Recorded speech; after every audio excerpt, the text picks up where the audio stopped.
পাকিস্তানকে গুড়িয়ে দিয়ে বিশাল জয় ভারতের। ম্যাচে ভারতের সেরা তিনটি মুহূর্ত কোনগুলো? ভারত পাকিস্তান ম্যাচে আবারও প্রমাণ হলো কেন ভারত আজকের দিনে বিশ্বের সবচেয়ে শক্তিশালী দল।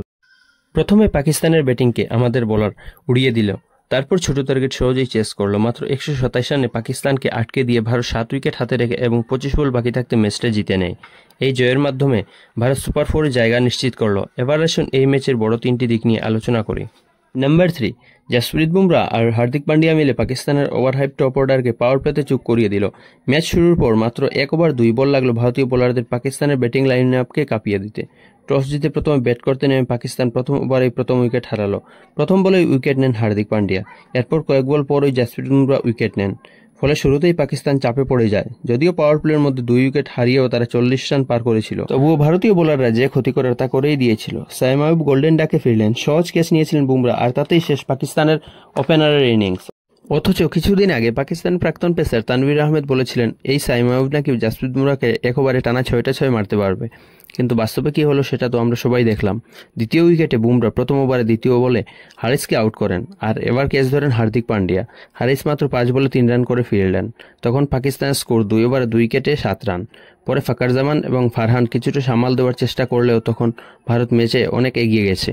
নাম্বার 2, অভিষেক শর্মা ভারতের সবচেয়ে ডেঞ্জারাস ব্যাটসম্যান।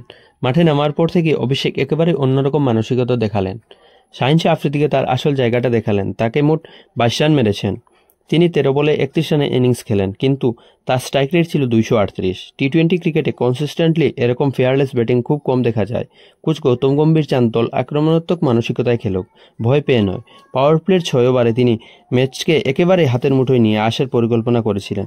যখন বাকি ব্যাটসম্যানরা রান তুলতে একটু সময় নিচ্ছিলেন, তখন তিনি একা পাকিস্তানের বোলারদের ধুলোয় মিশিয়ে দেন। নাম্বার 1, ভারতের স্পিন ইউনিট বিশ্বের সেরা। পাকিস্তানের ব্যাটসম্যানদের একেবারে নাচিয়ে ছাড়লেন ভারতের 3 স্পিনার বরুণ চক্রবর্তী, কুলদীপ যাদব আর অক্ষর প্যাটেল। এই 3 জন মিলে মোট 13 ওভার বল করলেন, যার মধ্যে 7ম ওভার থেকে 18তম ওভার পর্যন্ত টানা 12 ওভার স্পিনাররা করলেন। পাকিস্তানের পুরো ইনিংস 9 উইকেটে মাত্র 127 রান করতে সক্ষম হয়। এর মধ্যে স্পিনাররা মাত্র 13 ওভারে 65 রান দিয়ে 6টা উইকেট নিয়েছেন। বাকি 7 ওভারে পাকিস্তান 62 রান করে 3 উইকেট হারিয়েছিল। সূর্যকুমার যাদব 5ম ওভারেই বরুণ চক্রবর্তীকে আক্রমণে এনেছিলেন। যেহেতু ভারত শুধু একজন মেন পেসার জাসপ্রীত বুমরাকে খেলিয়েছিল, তাই এটাই স্বাভাবিক ছিল। তবে দুবাইয়ের টার্নিং উইকেটে এই সিদ্ধান্ত একেবারে সঠিক প্রমাণিত হলো। 7ম ওভারে কুলদীপকে আনা হয়। তিনি শুরু করলেন 2 রানের ওভার দিয়ে।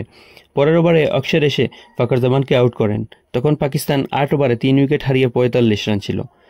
তখনও ভারতের হাতে ছিল স্পিনারের আর 9 ওভার। পাকিস্তানের জন্য বিপদের ঘণ্টা বেজে গেছিল।